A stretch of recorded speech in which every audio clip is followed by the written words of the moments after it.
Hi friends, आज होता Sunday आणि संडे म्हटल्यावर थोडंसं रिलॅक्स मध्ये चालू असतं आपलं.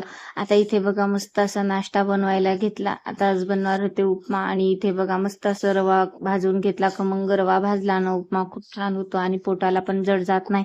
मग मस्त असा छान आधी रवा छान भाजू दिला आणि इथे बघा मस्त आपलं रिलॅक्स मध्ये चालू आहे काम, कारण इतकी गडबड नसते कामाची आणि रविवार म्हटलं ना थोडंसं रिलॅक्स असतं. काही काम म्हणजे थोडंसं आपण लेकरू घरी असल्यानं पिऊ म्हणजे सांभाळते, त्यामुळे ना मग मस्त असं हळूहळू चाललं होतं माझं काम मस्त रिलॅक्स मध्ये.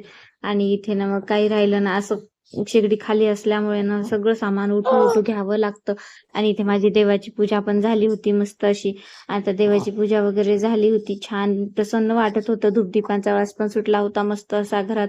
आणि काही म्हणा, देवाची पूजा झाली ना वेगळाच लुक असतो घराचा. आणि इथे छान असा लुक आला होता. इथे पूजा केल्यानंतर इतकं प्रसन्न वाटत होतं, एक मनाला वेगळी शांतता भेटते. आणि मग दुपारी सर्व काम वगैरे आवरलं आणि आईच्या इथे गेलो. आता आईच्या इथं कशामुळे तर आज ना आमच्या सवासणी होत्या आणि मग आई आणि मी दोघी सोबत बनवणार होतो, म्हणून मग आज गेलो.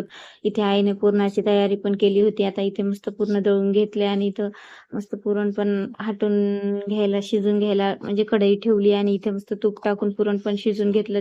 तेवढ्यातनं मी पण असं सपक वरण थोडंसं बनवलं आणि आमटी पण बनवली होती, कारण लेकरांना काय लागतं काय नाही माहित नसतं.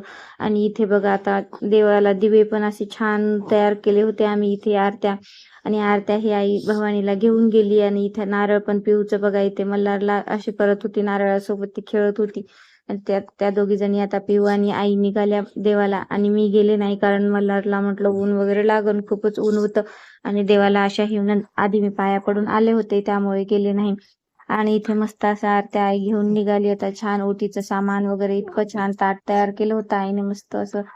छान असं आरत्याला हळदी कुंकू वगैरे लावून असं नेल्या जातात, कारण असं छान तिथे देवापुढे अशा 5-5 आरत्या लावल्या जातात आणि अशी पूजा केली जाते. तिथे सिंदूर वगैरे लावून नारळ फोडला जातो. आणि आई गेल्यावर बघा इथे मस्त आम्ही असं पाठीमागे बघा किती छान लुक आलेला आहे इथे.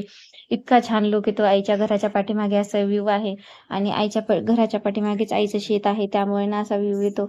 आणि इथे बघा सवासणी पण वाढायला घेतल्या. आता छान छोट्या छोट्या मुलींना मस्त सवासणी म्हणून बोलवलं, मस्त त्यांना हळदी कुंकू लावलं, पाया पडल्या त्यांच्या.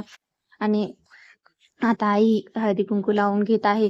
इथे ना आई हळदी कुंकू लावून सवासणीला पाया पडत होती.